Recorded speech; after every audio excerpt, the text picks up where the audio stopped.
Workers union, ASHA workers. కేంద్ర కార్మిక సంఘాలు, రైతు సంఘాల ఆధ్వర్యంలో దేశవ్యాప్తంగా సార్వత్రిక సమ్మె జరుగుతూ ఉంది. దీని ఉద్దేశం కార్మికులకి నష్టదాయకమైనటువంటి 4 లేబర్ కోడ్లను వెంటనే రద్దు చేయాలి. రెండవది, ట్రంప్ తోటి మన ప్రధానమంత్రి నరేంద్ర మోడీ గారు ఈ దేశ వ్యవసాయ రంగానికి నష్టదాయకమైనటువంటి ఒప్పందాన్ని కుదుర్చుకున్నారు. దీనివల్ల రాబోయే 5 సంవత్సరాల్లో 45 లక్షల కోట్ల రూపాయలు అమెరికా వస్తువులు భారతదేశంలోకి దిగుమతి అవుతాయి.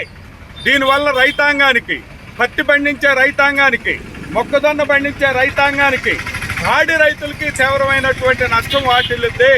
ఒకటే ఉదాహరణ, ఇప్పుడు 26 రూపాయలకి అమెరికా పాలు లీటర్ 26 రూపాయలకి మన దేశంలో దిగుమతి అవుతాయి.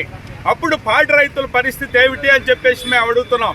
అట్లాగే విబిజీ రామ్జీ పేరుతోటి గత ప్రభుత్వం 20 సంవత్సరాల క్రితం ప్రవేశపెట్టినటువంటి ఉపాధి హామీ చట్టాన్ని రద్దు చేసి విబిజీ రామ్జీ పేరుతోటి కొత్త ఉపాధి చట్టాన్ని తీసుకొచ్చారు.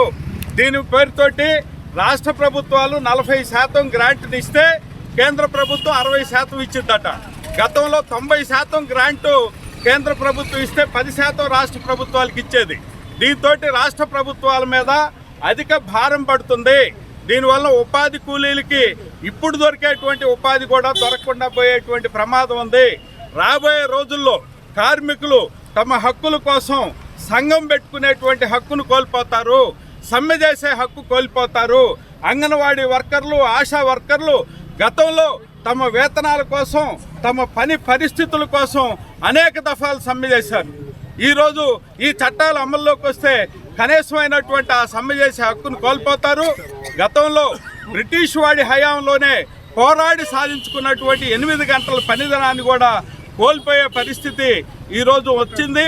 అందుకని కార్మిక వర్గానికి, రైతాంగానికి ద్రోహం చేసేటువంటి ఈ చట్టాలని రద్దు చేయాలని చెప్పేసి కార్మిక సంఘాలు, ఈరోజు రైతు సంఘాలు ఈ సమ్మె చేస్తున్నాయి.